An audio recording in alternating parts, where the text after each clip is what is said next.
Après avoir réceptionné 100 000 doses du vaccin chinois Sinopharm, le Gabon est prêt pour sa campagne de vaccination.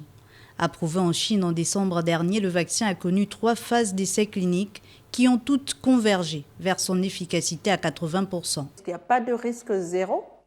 Tout le monde le voit. Lorsqu'on achète un médicament, n'importe quel produit pharmaceutique, il y a une notice. Contre-indication, effet indésirable ou effet, voilà.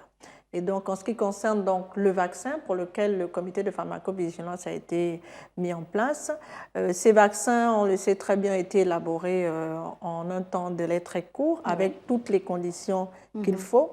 Mais la dernière phase de tout produit, lorsqu'il est déployé à grande échelle, c'est de surveiller les effets indésirables, de les notifier, de les corriger et pourquoi pas de prendre les mesures qui sont nécessaires en cas de gros problèmes. Selon les scientifiques, la vaccination permet d'assurer une immunité collective des populations et surtout prévient les décès liés à l'épidémie. Pour le cas spécifique du Gabon, le vaccin Sinopharm tient compte également de la mutation du virus et des différents variants signalés. En ce qui concerne Sinopharm, ils l'ont évalué devant plusieurs souches mutantes du vaccin.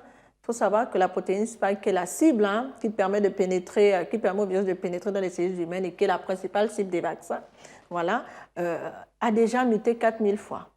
Donc ça a permis à ceux qui ont mis au point les vaccins d'évaluer justement la réponse immune dirigée contre la majorité de ces mutations. De l'avis des concepteurs, le vaccin Sinopharm se compose de 2 doses distinctes.